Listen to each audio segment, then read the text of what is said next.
Hi there guys, got a super quick video here for you today on how to remove the valve from the BRK Ghost and also the Daystate Alpha and Deltawolves. To do this job we're going to be using this little tool that I've made, the tool itself being the valve remover. So this is available through Bagnall and Kirkwood or in the near future my eBay store.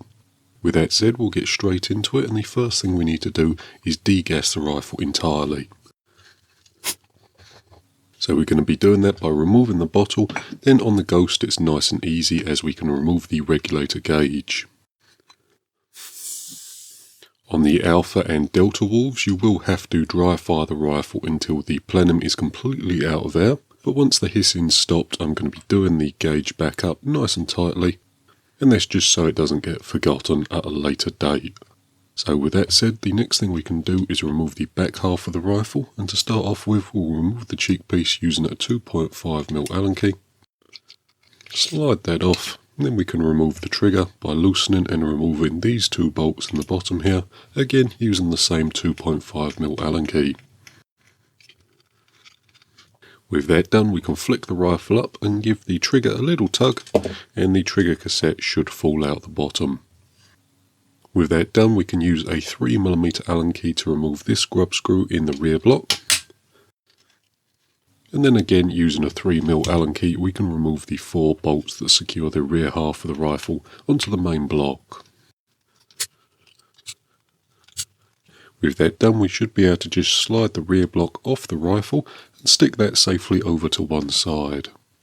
At this stage I will mention that the disassembly procedure for the Alpha and Deltawolf is slightly different. What you'd have to do is remove the butt piece, disconnect the battery and then disconnect the main wiring harness. There is a full detailed disassembly of the Daystate Deltawolf on the Daystate channel, so if you need detailed instructions you can watch that video. With that said though, the removal of the valve is exactly the same between the BRK Ghost and also the Daystate Alpha and Deltawolf. To use the tool, what we first need to do is make double sure that there's no air left inside the plenum. To do this we're going to take the back of the tool and just press that against the valve. If the valve depresses nice and easily, that means there's no air left inside the plenum and it's safe to continue. What we need to do next is line these 2 pins up with the 2 pins in the valve cover, so these 2 here. With that in place we can now use an 18mm spanner across the hex at the back to crack the nut loose. These are done up fairly tight from the factory, but just be nice and careful and you should be able to loosen it no problem whatsoever. With it loose we can spin it out by hand and remove the cap from the back.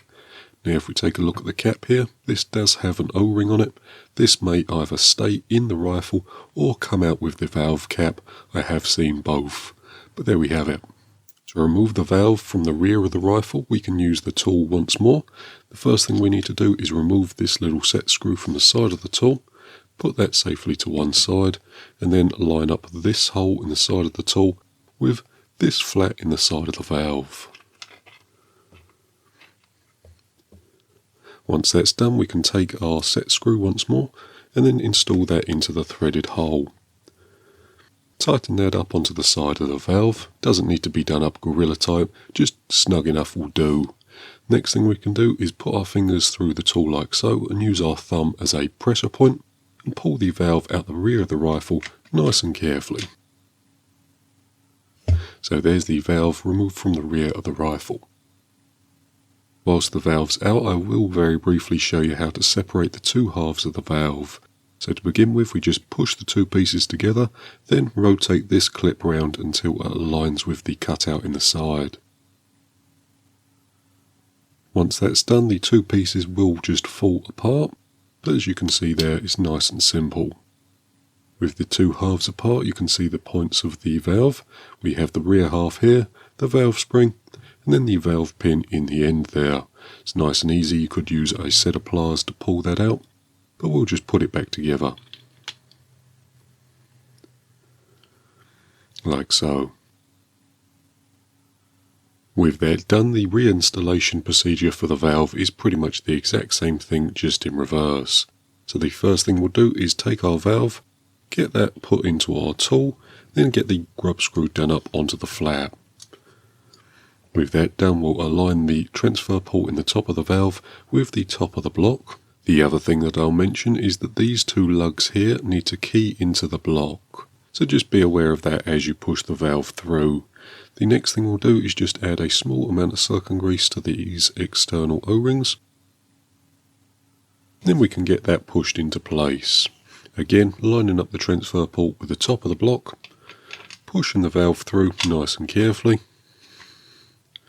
and then getting that keyed into position. So as you can see there, the tool's not all the way in, but once the tool is pretty much flush with the block, you know that the valve has been pushed in all the way. With that done, we can remove the tool from the valve, and then put the grub screw back in its little storage place in the tool itself. Next thing we'll do is get the O-ring and the valve cover back installed, and first up we'll drop the O-ring in position, get that seated with something like an O-ring or something similar. So hopefully the camera will pick that up there, but we have one O-ring on the inside and one on the outside. And then finally we can get that capped off with our little valve cap. And again, coming through with our 18mm spanner just to get it snugged up. The next thing we can do is get the rifle rebuilt. So the first thing I like to do is repressurize the rifle just to make sure we have no leaks coming from the valve. At the moment I don't hear any major leaks, so it looks like we're going to be alright to reassemble the rifle.